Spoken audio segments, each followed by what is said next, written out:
TV रख के पास पागल हुई सास। आजकल वर्मा जी की पत्नी देवकी जी केबल पर रियलिटी शोज देख देख कर बहुत कुछ सीख रही हैं।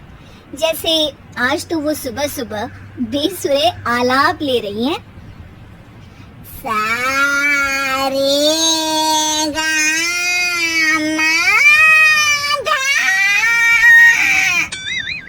माँ जी, सारे गामा पाधा नीसा होता है।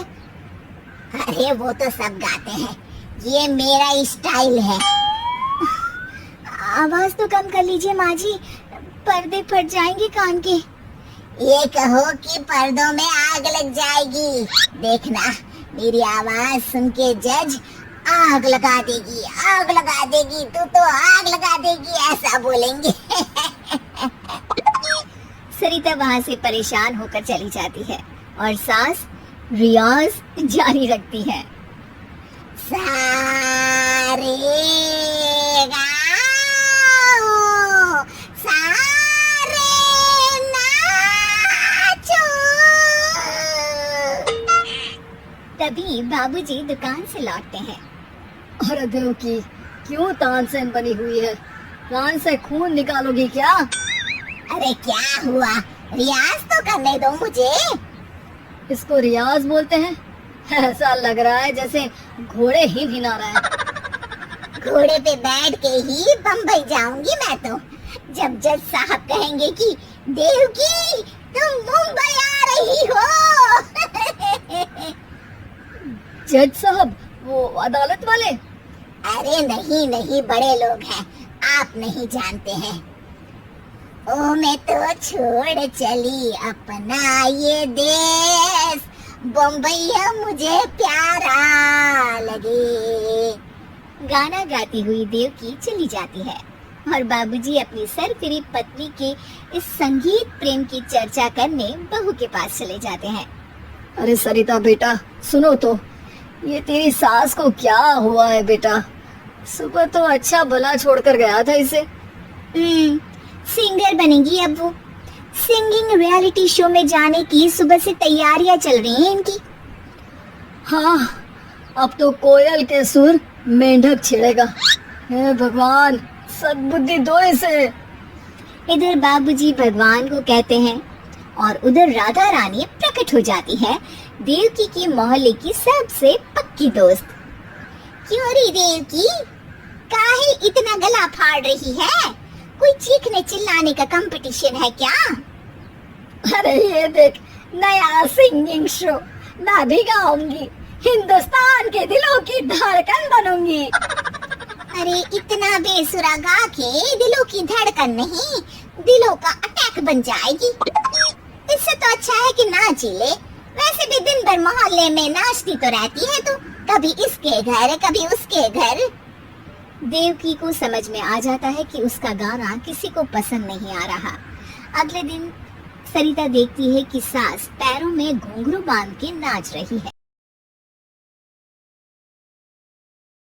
अरे माँ जी, क्या मंजुलिका बनी हुई है आज आप?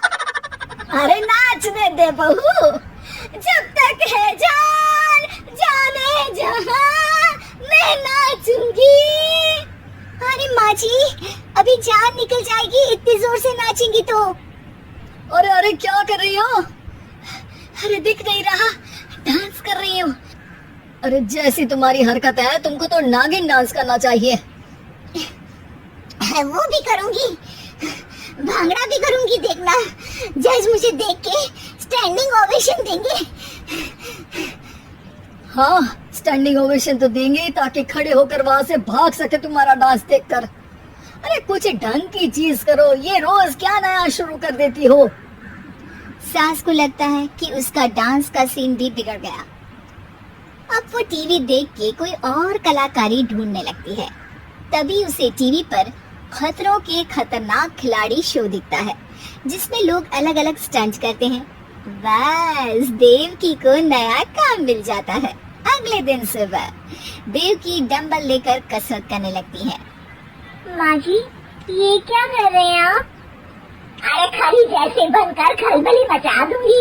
कल मैंने खतरों के खतरनाक खिलाड़ी देखा और सोच लिया कि मुझे वही जाना है। हाँ बस। तभी वहाँ बाबूजी भी आ जाते हैं। अरे इतना भारी डंबल, अरे गिर मत जाना कहीं लेकर। अरे चुप करो, तुमसे कुछ नहीं होता इसका मतलब ऐसा नहीं कि मुझसे भी कुछ नहीं होगा। मैं तो खतरों के खतरनाक खिलाड़ी में जाने वाली हूँ। हाँ मैं तो इस शो में तभी गया था जब तुमसे शादी हुई थी। तुमसे शादी करना भी खतरों के खतरनाक खिलाड़ी में जाने से कम थोड़ी ना। अब चुप भी रहिए।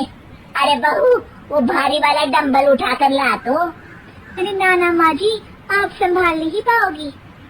अरे मैंने टीवी में देखा था, एक आदमी कार उठा लेता है, इतना तो मैं उठा ही सकती हूँ ना। बहू घबराते हुए भारी वाले डंबल माँ के हाथ में दे देती है। जैसे ही माँ दोनों हाथ ऊपर करती है, पूरे शरीर का बैलेंस बिगड़ जाता है और वो पीछे की तरफ गिर जाती है। डंबल जाकर टीवी में लगता है और टीवी फूट जाती है। माँ जी, उठिए माँ जी। बाबूजी बहुत तेज हंसने लगते हैं। बाबा बाबा, टीवी और बीवी दो टेंशन थे मेरे, आज एक कम हो ही गया।